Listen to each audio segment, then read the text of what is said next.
माझे मित्र, माझे जुने सहकारी नारायणराव राणे,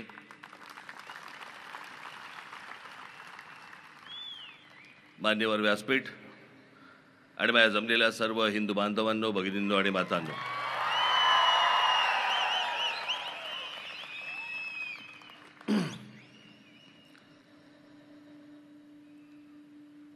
खरं तर त्या दिवशी गुढीपाडव्याच्या मेळाव्यामध्ये मी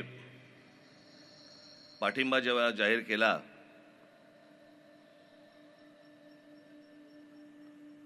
तेव्हा काही फारसं मनात नव्हतं की कुठे सभा घ्यायला लागतील.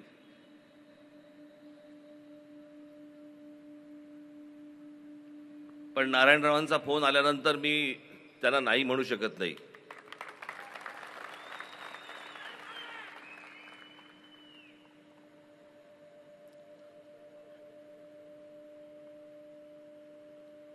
कारण मी संबंध सांभाळणारा माणूस आहे.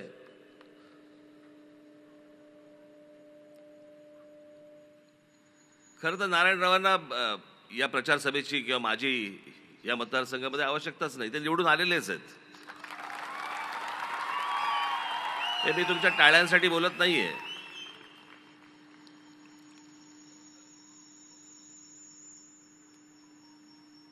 हा इतका सुंदर देखणा असा हा प्रदेश आहे. या प्रदेशामधली सिंधुदुर्ग रत्नागिरीमधली जनता सुजाण आहे.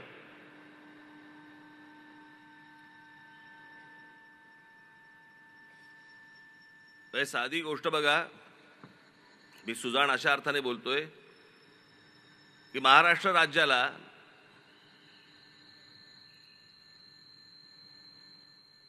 नऊ भारतरत्न आहेत.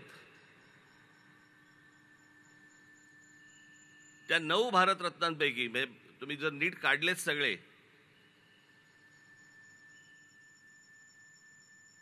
तर त्या 9 भारतरत्नांपैकी जवळपास 7 भारतरत्न हे एकट्या कोकणामधनं जातात.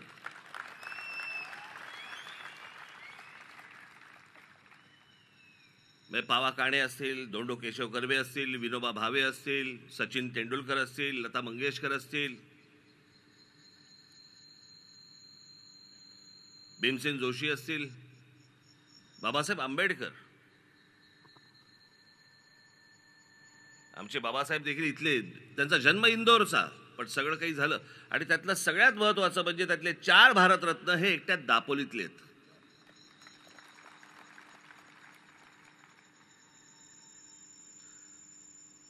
आणि म्हणून मी म्हटलं की सुजाण असा हा मतदारसंघ, कोण आपलं भलं करू शकतं, कोण काय करू शकतं माहिती आहे. आज इथे अनेक पत्रकार बांधव इथे आले आहेत. लांबूनच नमस्कार केलेला बरा. कारण यावेळेला मी ठरवलं होतं की कोणाला मुलाखती फारशा द्यायच्या नाहीत. मुलाखती ज्या द्यायच्या त्या विधानसभेला, त्याच्यामुळे तसे फारसे कोण जवळ यावेळेला आलेच नाहीत माझ्या.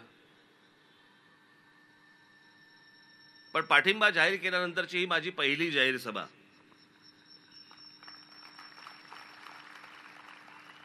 आणि मग मी तो पाठिंबा का जाहीर केला, कशासाठी केला, हे मला असं वाटतं मी गुढीपाडव्याच्या सभेमध्ये मी सांगितलं होतं.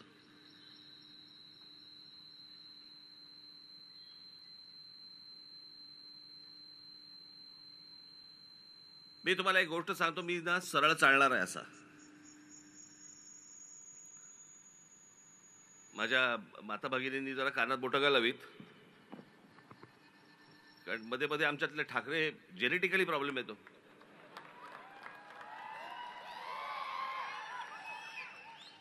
त्याच्यामुळे विचार करताना ना बैलासारखा, बैल जसा मुततो ना तसा विचार नाही करत. बैल चालता चालता मुततो असा असा. मला एखादी गोष्ट समजा पटली तर पटली, मला एखादी गोष्ट जर समजा नाही पटली शेवटपर्यंत नाही पटणार. तसं 2014 ते 2019च्या दरम्यान ज्या काही गोष्टी केंद्र सरकारकडनं झाल्या, नरेंद्र मोदींकडनं झाल्या, काही गोष्टी ज्या झाल्यात मला नाही पसंत पडल्या. ज्या बाबतीत मी 2019च्या सभेमध्ये मी जाहीर त्यांच्या स्क्रीनवरती ते दाखवून पण जाहीर विरोध केला त्या गोष्टीला. काही गोष्टी नाही पटल्या, ज्या आजही नाही पटत मला.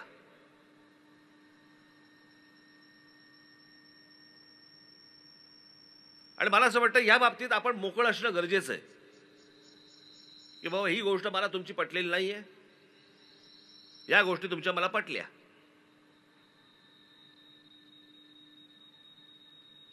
मग ती नोटबंदीची असेल, पुतळ्यांची असेल, अनेक गोष्टींच्या असतील. ज्या गोष्टी नाही पटल्या, पण ज्या गोष्टी पटल्या त्याचं जाहीर कौतुक देखील करणारा माणूस मी आहे.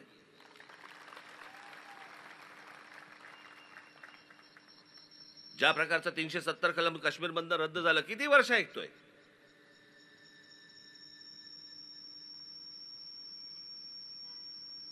जेव्हापासून मला राजकारणाची समज आली, साधारणपणे तो काळ असेल एक 75चा वगैरे काळ असेल, ज्याला समज नसेल नाही म्हणणार मी, उमज म्हणेन मी, उमजलं ज्याला म्हणतो आपण. 75चा काळ असेल, आणीबाणीचा काळ. तेव्हापासून मी जे काही बघतोय किंवा त्याच्या अगोदरचं जे काही मी वाचलंय, 1947 साली ज्यावेळेला हा देश स्वतंत्र झाल्यानंतर पासूनच्या जे मी काही गोष्टी अनेक ज्या वाचल्या आहेत, तेव्हापासून सुरू आहे 370 कलम रद्द करा. आज नरेंद्र मोदींचं सरकार ज्यावेळेला आलं, नरेंद्र मोदींनी त्या काश्मीरमधलं 370 कलम रद्द केलं. 370 कलम रद्द काय होतं की आपल्या देशाचा एक भाग, पण तिथे तुम्ही 1 इंच जमीन विकत घेऊ शकत नाही. हे जे आजपर्यंत होतं हे नरेंद्र मोदींच्या सरकारमुळे झालं, हे तुम्हाला मान्य करावंच लागेल. याच्यासाठी किती वेळा मागण्या झाल्या, किती सरकारांनी सांगितल्या गोष्टी की आम्ही करू, कोणी केलं नाही.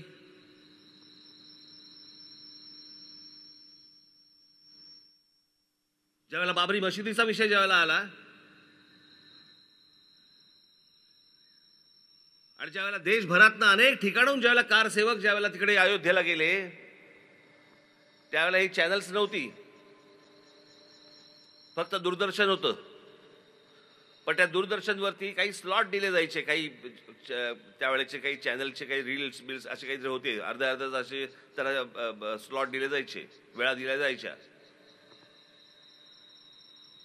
आणि जेव्हा ही माणसं ज्यावेळेला कारसेवक तिकडे गेले, त्यावेळेला तिथे मुलायमसिंग यादवच्या सरकार त्यावेळेला तिकडे होतं.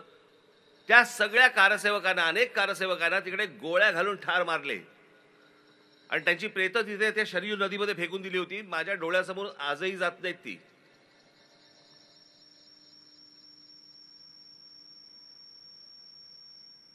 कोण कुठचा बाबर आणि कुठच्या बाबराला सांभाळणारे आमच्याकडच्या अवलादी.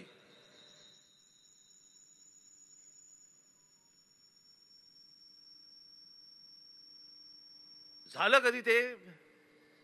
साधारणपणे ती 88-89ची गोष्ट असेल, तेव्हापासूनचे सगळं सुरू आहे.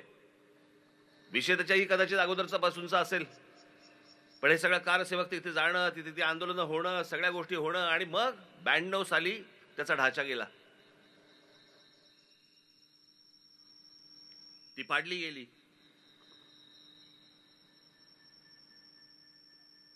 ब्याण्णव साली झालेली गोष्ट आहे ती, 92 साली. त्यावेळेला त्याच्या अगोदर ते सगळे कारसेवक जेव्हा मारले गेले, आणि आता नरेंद्र मोदींचं सरकार असताना कोर्टामधनं राम मंदिर बांधायची परवानगी मिळाली, आणि आज त्यातला पहिली फेज ज्याला आपण म्हणतो, पहिला भाग राम मंदिराचा आज उभा राहिला. तिकडे रामलल्ला तिथे उभे राहिले, प्रतिष्ठापना झाली. जसं काश्मीरचं झालं तसं राम मंदिराचंच आहे. मी तुम्हाला निश्चित सांगतो की नरेंद्र मोदींचं सरकार आणि त्या काळातलं सुप्रीम कोर्ट यांच्यामुळे हे राम मंदिर उभं राहिलं आणि त्या कारसेवकांच्या आत्म्यांना शांती मिळाली. नाही ते शक्य नव्हतं. ज्या गोष्टी योग्य आहेत त्या योग्य आहेत, ज्या गोष्टी अयोग्य आहेत त्या अयोग्य आहेत.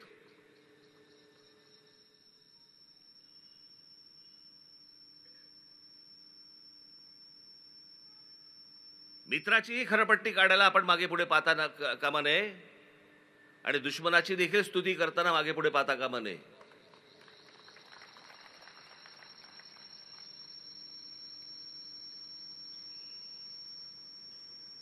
आणि मग मी विचार केला या सगळ्या गोष्टींमध्ये या देशाचं काय झालंय. या देशामध्ये ज्याला उभी फूट हा जरा थोडासा विचित्र शब्द वाटतो, पण व्हर्टिकल स्प्लिट ज्याला म्हणतो आपण,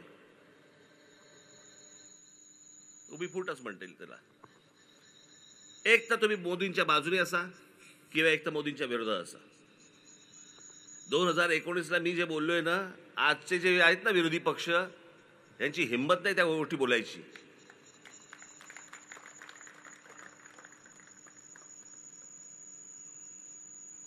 कारण माझा हेतू स्पष्ट होता, माझा उद्देश पूर्णपणे पारदर्शक होता.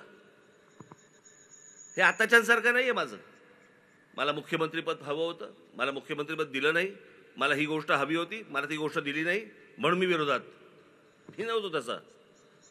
मला भूमिका नाही पटली म्हणून मी विरोधात केला.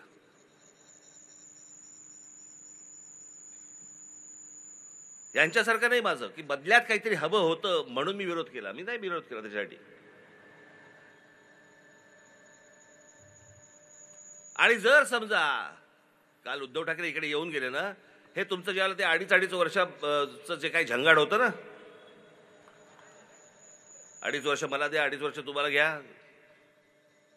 समजा असं पकडूया की त्यावेळेला भारतीय जनता पक्षाने मान्य केले असते तुमची 2.5 वर्ष, आज बोलला असतात का? हे जे आज तुम्ही जे बोलतात हे बोलला असतात का? नसता बोललात. कारण सत्तेचा बोळा कोंबला असतो तोंडात. मग आता काय बोलणार? ती गोष्ट हिरावून घेतली म्हणून आग लागली खाली. नाही तर कशाला बोलतायत?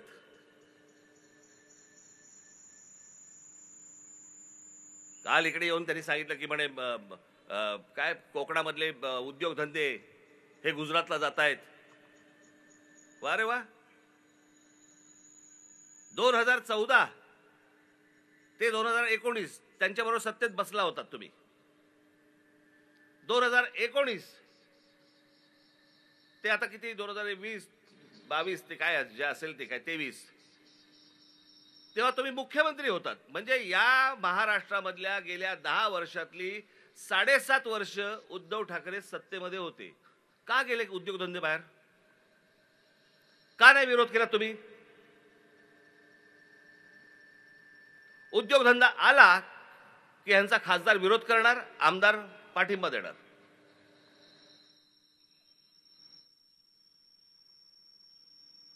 आपण का विरोध करतो ते तरी माहितीये का? माहित नाही.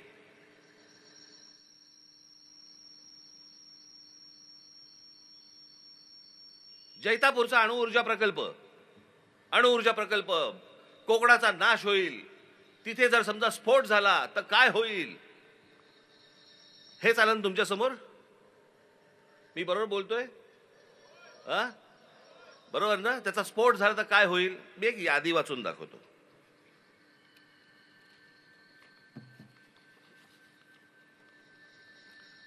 मी जगातलं बोलतच नाही, मी फक्त भारतातलं बोलतोय. आत्ता भारतामध्ये अणुऊर्जा प्रकल्प कुठे कुठे आहेत? काकरापार पॉवर स्टेशन गुजरात, स्थापना 1993. Madras atomic power station Tamil Nadu, स्थापना 1984. नारोरा atomic power station Uttar Pradesh, स्थापना 1991. कासगा ऑटोमिक पॉवर स्टेशन कर्नाटक, स्थापना 2000. Rajasthan atomic power station 1980. Tarapur अणुऊर्जा प्रकल्प महाराष्ट्र 1969. कुंदकुलम अणुऊर्जा प्रकल्प तामिळनाडू 2013. एवढे अणुऊर्जा प्रकल्प आत्ता भारतामध्ये आहेत.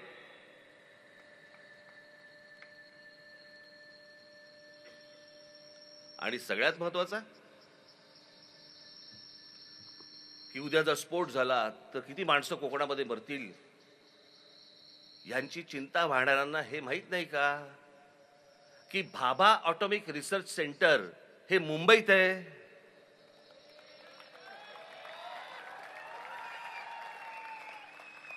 न्यूक्लिअर रिॲक्टर स्फोट झाला तर कसला स्फोट होतो? न्यूक्लिअर रिॲक्टरचा स्फोट होतो. न्यूक्लिअर रिॲक्टर मुंबईत आहे.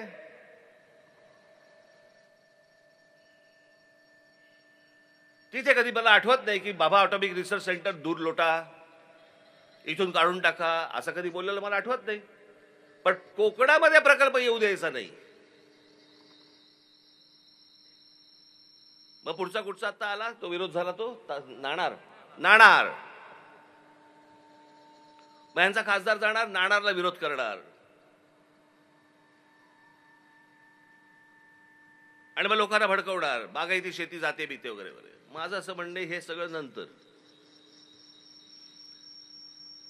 नाणारमध्ये जेवढी जमीन आज अक्वायर केलेली आहे, लोकांच्या जमिनी घेतलेल्या आहेत, कोणी घेतल्या तो जमिनी?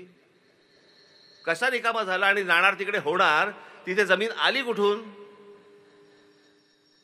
बरं आली तर आली. इथेच फिरत असलेल्या अनेक दलालांनी जमीन लोकांकडनं कमी पैशामध्ये विकत घेतली. मग ह्यांनी नाणारला विरोध केला. मग काय? मग मुख्यमंत्री झाल्यावर त्यांनी सांगितलं काय बारसू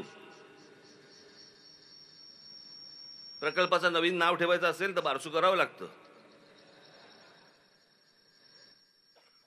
आता म्हणे बारसूला हलवा. मग बारसूला म्हणे तिकडे 5,000 एकर जमीन तिकडे सापडली. आता बारसू 5,000 एकर जमीन सापडली कशी? म्हणजे कोणीतरी घेऊन ठेवली होती. बाबांनो, मी तुम्हाला जे सांगतोय ना, हे फक्त वरवर पकडू नका. याच्यामध्ये हे सगळे जमिनीचे व्यवहार आहेत. यांच्याच लोकांनी घेऊन ठेवलेल्या सगळ्या जमिनी, हे प्रकल्प आणायचा नाही आणायचा हे सगळं ठरवायचं. मग जिथे जमिनी घेऊन ठेवलेल्या आहेत तिथे जास्ती मुलांनी सरकार जास्ती पैसे देतं. म्हणजे तुमच्याकडनं 10 रुपयाला घ्यायची गोष्ट आणि सरकारकडनं 200 रुपये घ्यायचे. हे सगळे धंदे इथे कोकणामध्ये सुरू आहेत. आणि याच्यासाठी म्हणून पहिल्यांदा प्रकल्प थांबवायचा, जमिनीची किंमत वाढवायची, मग त्याच्यानंतर ह्या सगळ्या गोष्टी करायच्या. हे सगळे धंदे इकडचे, हे सगळे आता लोकप्रतिनिधी आहेत ना, हे खासदार हा इथला, यांचे हे सगळे प्रकार सुरू आहेत. याला बळी पडायचंय तुम्हाला?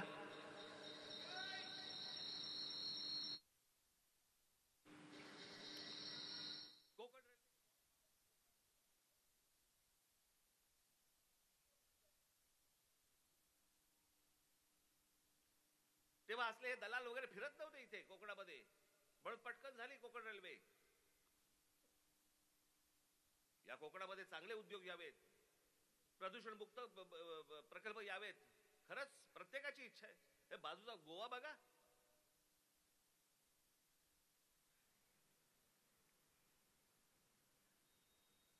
अख्खं जग तिकडे जातं, जग.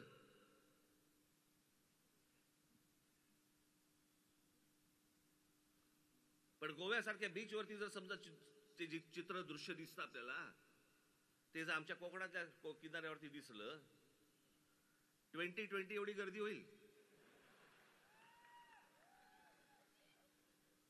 आणि मग आमच्याकडचं काय पालीभूत असतं काय? आमची संस्कृती बिघडते, आमची संस्कृती खराब होते. 2 वेळचं अन्न देऊ शकत नाही अशी कोणती संस्कृती हो?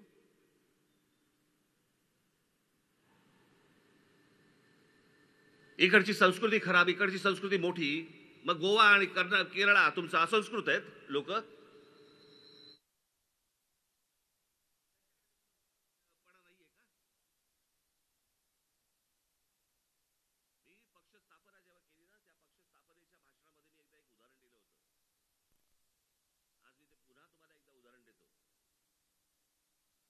नवं उघडलं होतं त्यावेळेला. मी मलेशियाला गेलो होतो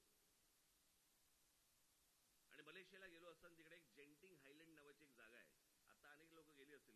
मी जेव्हा गेलो त्यावेळेला एक हॉटेल होतं फक्त तिकडे.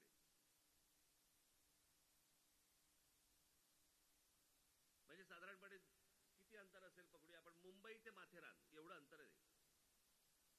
तिथे पोहोचलो आम्ही. सहज आपला चोची मारत होतो. म्हटलं खाली जरा विचारपूस केली. म्हटलं किती हॉटेल मोठं होतं ते, पण एकच हॉटेल होतं. म्हटलं काय रे, म्हटलं इथे ऑक्युपन्सी किती? ते बोले 100%. म्हटलं 100% ऑक्युपन्सी? म्हटलं काय आहे का इथे? ते बोले इथे कसिनो आहे. बर.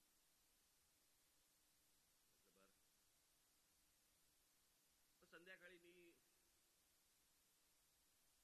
शर्मिला, अजून आमच्या बरोबरचे अजून कोण कोण 2-3 जण होतो. आम्ही खाली कसिनो मध्ये गेलो. मला जुगार खेळता येत नाही. मी 5 वर्षात एकदा खेळतो.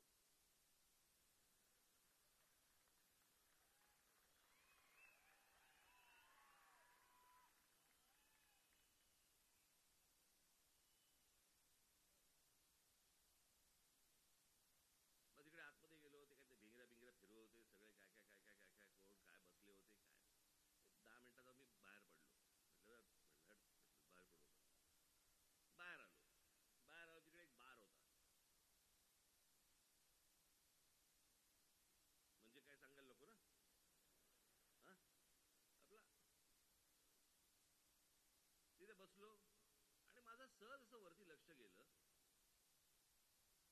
तिथे एवढी मोठी एक पाटी लिहिली होती, एवढी मोठी पाटी होती त्या बारमध्ये, आणि त्याच्यावरती लिहिलं होतं मुस्लिम्स आर नॉट अलाउड. मुसलमानांना येथे परवानगी नाही. आता तुम्हाला गंमत सांगतो.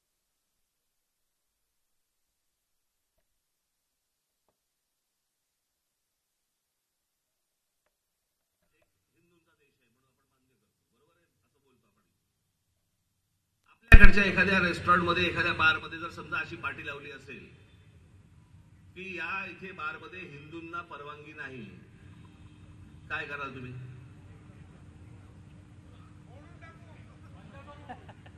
फोडून टाकू म्हणजे पिऊन फोडून टाकू ना?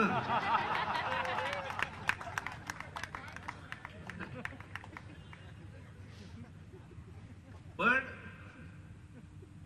मी त्याला विचारलं, म्हटलं हे कशासाठी? तो बोलला की मुस्लिम धर्मामध्ये दारू पिणं काय चुकीचं मानतात, आणि त्याचबरोबर तुमचा जुगार तो देखील मान्य. म्हटलं मग इथे तर कसिनो आहे, इथे म्हटलं तुम्ही बार लावलायत, आणि म्हटलं तुम्हाला कळतं कसं रे मुसलमान आल्याचं? ते बोलले कायद्याने फक्त पाटी लावली आहे, बाकी आम्ही कोणी थांबवत नाही, कारण कळूच शकत नाही. स्वतःच्या देशाची प्रगती करण्यासाठी जर एक देश आपल्या धर्माला बाजूला सोडत असेल, आपण कोणती संस्कृती घेऊन बसलो? कुठची संस्कृती?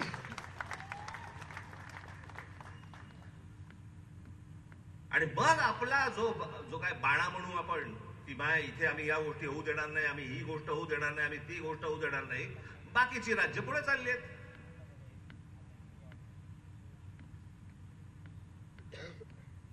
गोवा पुढे चाललाय, हॉटेल्स निघतायत तिकडे, केरळामध्ये निघतायत, आम्ही तारकर्ली घेऊन बसलोय. तासन तास बसलेत लोक, डॉल्फिन दिसेल, डॉल्फिन दिसेल. कुठचा डॉल्फिन?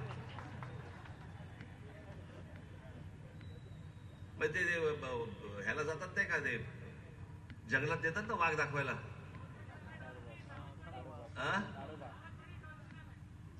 सावंतवाडीत डॉल्फिन आलाय.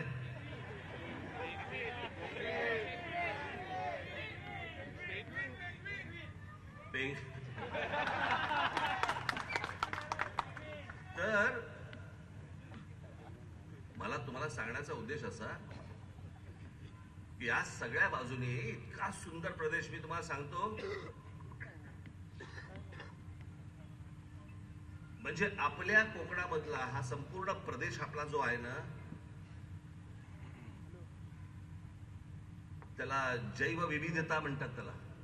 इतक्या वेगवेगळ्या प्रकारची झाडं, पानं, फुलं, या सगळ्या गोष्टी, त्याच्यामध्ये वेगवेगळ्या प्रकारचे पक्षी, प्राणी, असं हे संपूर्ण आपला जो काय म्हणतो सह्याद्रीची रेंज आहे ना, ही आपली अख्खं सगळं जे आहे ना, खास करून हा सगळा प्रदेश, सिंधुदुर्ग, रत्नागिरी, हा सगळा प्रदेश, हा 2 नंबरला येतो जगात, 2 नंबरला.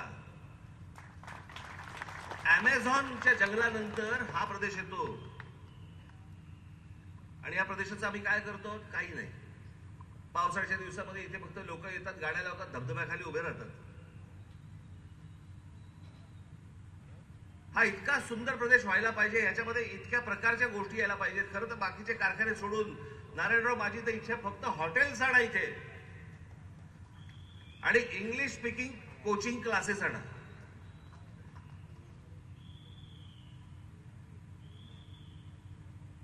कोणी जाणार नाही तिकडे गोव्यामध्ये आणि केरळामध्ये, सगळेजण इकडे येतील.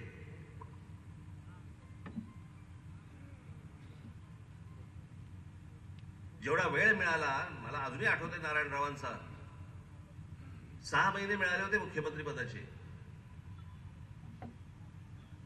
जर पुढची 5 वर्ष मिळाली असती ना, कोणाला इथे प्रचाराला याची गरजच लागली नसती.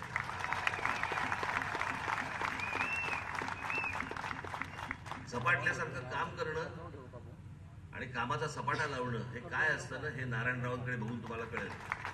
मी विनाकारण कोणाची स्तुती करण्याचा माणूस नाही. मी मला आजही आठवत आहेत, नेहमी बाळासाहेब सांगायचे आम्हाला, आम्ही कधी गप्पा मारत असायचो ना, मला ते सांगायचे, अंतुले नंतर जर कामाचा कोणी जर वाघ बघितला असेल, सपाटा बघितला असेल, तुला आपले नारायणराव आहेत.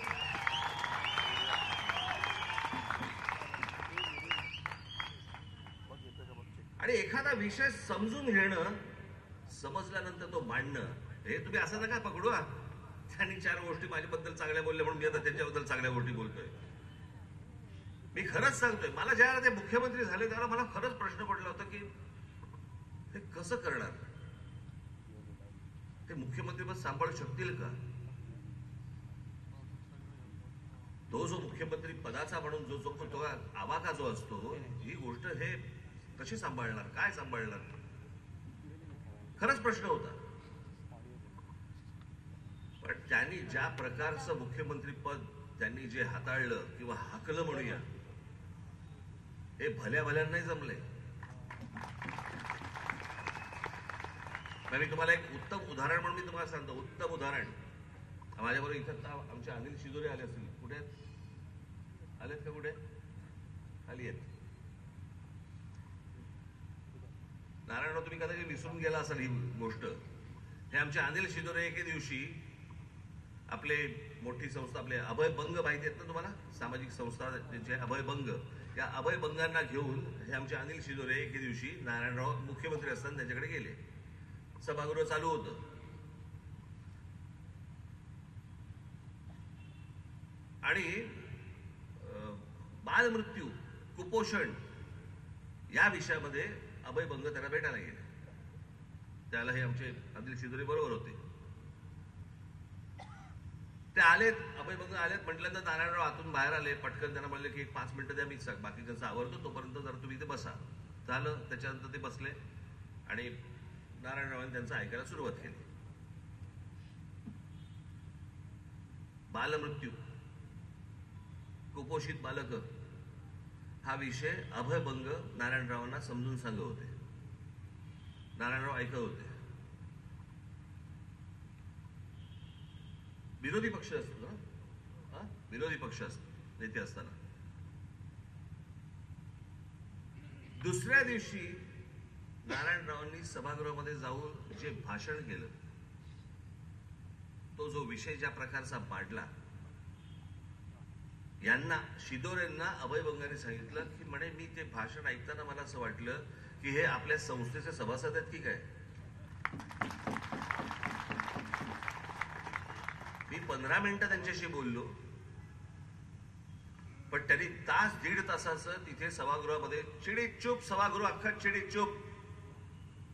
आणि नारायणराव तिकडे त्या कुपोषण या विषयावरती बोलतात, बालमृत्यू या प्रकरणावरती बोलतायत. एखादा विषय समजून घेणं, त्याची हाताळणी कशी करणं, त्याचं इम्प्लिमेंटेशन कसं करणं, तुमच्यापर्यंत ते कसं पोहोचवणं, हे ज्या माणसाला माहिती आहे, तो माणूस तुमच्या समोर खासदारकीचा उमेदवार म्हणून उभा आहे.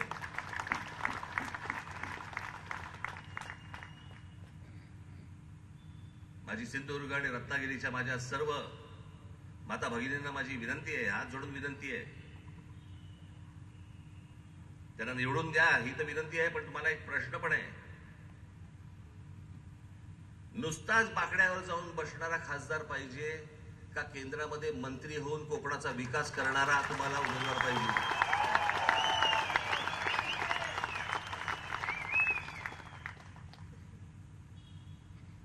उद्या ज्या वेळेला नरेंद्र मोदींचं सरकार पुरा ज्या वेळेला तिथे बसेल, येईल,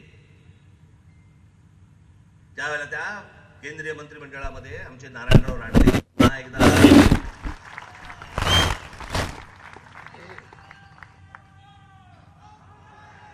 या कोकणा संदर्भातल्या माझे जे काही मत आहेत, माझी जे काही स्वप्न आहेत, मला जे काही म्हणायचं आहे, मी अनेक गोष्टी त्यांच्यापर्यंत पोहोचवणार.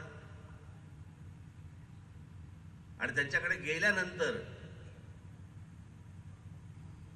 हे बाबा रे माझ्याकडनं काम नाही होऊ शकत, असं होऊ शकत नाही, त्यातनं ते मार्ग काढणार, हा झाला त्यांचा स्वभाव. आणि म्हणून मला आपल्याला फक्त कोकणवासियांना, माझ्या माता भगिनींना, बांधवांना मला फक्त एवढंच सांगायचंय की जे कोकणामध्ये आपल्याला आणायचंय, ज्याच्यासाठी म्हणून आपल्याला काही वेळेला कोकण सोडावं लागतं, ती गोष्ट जर समजा उद्या कोकणामध्ये जर आपल्याकडे आली, सिंधुदुर्गामध्ये आली, रत्नागिरीमध्ये आली, आपल्याला कोकण सोडावं लागणार नाही, आपल्याला आपल्या जमिनी विकाव्या लागणार नाहीत. आपल्याला आपल्याच परिवारापासून विभक्त होता येणार नाही, व्हायची गरज लागणार नाही. जे व्हायचे मिळणार आहे ते सगळं आपल्याला कोकणातच सगळं उभं राहील. आणि यासाठी म्हणून जर समजा तुम्हाला जे काही वाटतंय ते फक्त करू शकणारा माणूस हा फक्त नारायणराव राणे आहे.